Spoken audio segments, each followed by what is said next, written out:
Ölü Yaşar'ın gelmesiyle tüm dengeler değişiyor. Nisan'ın fotoğrafının Ölü Yaşar'ın kızının odasında ne işi vardı? Bu konuyla ilgili gözlerden kaçan bomba detay herkesi şok edecek. Ayrıca Eşref'le ve yetimlerle savaşmaya gelen Ölü Yaşar'ın yapacağı ilk hamle Eşref ve ekibini derinden sarsacak. Diğer yandan Eşref içeriden tamamen nasıl kurtulabilir? Muhbirliği ortaya çıkan Nisan kendini Eşref'e nasıl affettirecek? Bu ikiliyle ilgili sürpriz bir çekim yapıldı. Çiğdem'le ilgili beklenmedik sürpriz senaryo yeni bölüme damga vuracakken Nisan'ın büyük kozu ortaya çıkacak. Başsavcının sırrı ise herkesi şaşırtacak. Birazdan tüm bunlardan ve daha fazlasından, yeni gelişmelerden ve sonraki durumlarından kısaca bahsedeceğiz. Hemen başlayalım. İlk olarak Eşref ve Nisan'ın muhbirlik yüzleşmesiyle ve Eşref'in içeriden nasıl kurtulacağıyla başlayalım.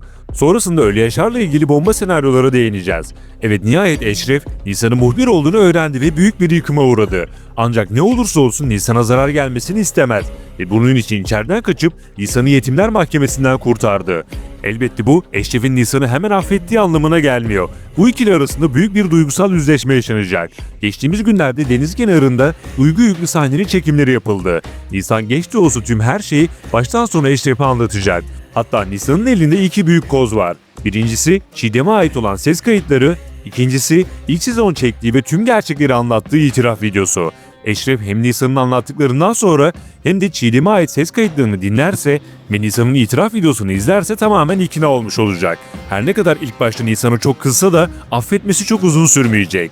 Kısacası Nisan aslında tüm gerçeklerin ortaya çıkmasıyla hafiflemiş oldu ve kendini herkese affettirmeyi başaracak. Ardından Eşref'le yeni bir döneme giriş yapacak.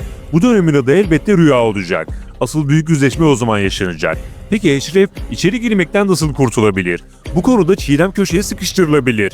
Nisan büyük kozunu kullanarak Çiğdem'e eğer yardım etmezse ona ait ses kayıtlarını savcıya vereceğini söyleyebilir. Hatta Eşref de Çiğdem'e hesaplaşacağız demişti. Belki de Çiğdem mecburen yardım ederek Eşref'i içeriden çıkarmak zorunda kalacak. Eşref'e ait görüntüler bu şekilde ortadan kaldırılabilir. Çünkü Çiğdem'i de artık çok zor günler bekliyor. Şimdiye kadar her olaydan paçayı sıyıran Çiğdem, büyük bir soruşturmayla ve meslekten uzaklaştırmayla karşı karşıya kalacak. Bir diğer ihtimalimiz ise Eşref'in yerine başkasının suçu üstlenmesi. Ayrıca geçtiğimiz bölümde başsavcının bazı tavırları dikkatleri çekti ve belki de Eşref'i bu durumdan kurtaracak olan kişi başsavcı olur. Veya tam aksine başsavcı ihtiyarın adımı çıkarsa da şaşırmayız. Şimdi gelelim Ölü Yaşar'la ilgili bomba senaryolara. Dizide tüm dengeleri değiştirecek bir karakter geldi. Ölü Yaşar, daha ilk dakikadan nasıl bir psikopat ve acımasız biri olduğunu herkese gösterdi ve Hıdır dahil herkes Ölü Yaşar'dan çekindi. Yani artık yetimlerin başı büyük belada. Saçma sapan yetimler mahkemesi kurmak yerine kenetlenmeleri ve iç savaşı bitirmeleri lazım. Aksi durumda ihtiyarın en sağlam adımı olan Ölü Yaşar herkesi mezara gömecek. Yeni bölümde Eşref ve Ölü Yaşar arasındaki ilk raconlar kesilmeye başlayacak. Üstelik bu karakter ilk sezondaki Nusret Ağa ve aşiretinden bile daha zorlu çıkacak. Hatta büyük bir hamle yaparak Eşref'in ekibinden birini öldürme ihtimali çok yüksek. Bakalım yakında bu kişi Gürdal mı, profesör mü yoksa Müslüm mü olacak? Ancak Eşref raconlara boyun eğen biri değil ve karşılığını fazlasıyla verecektir. Kısacası seyir zevki yüksek, gerilim ve aksiyon dolu sahneler bizi bekliyor.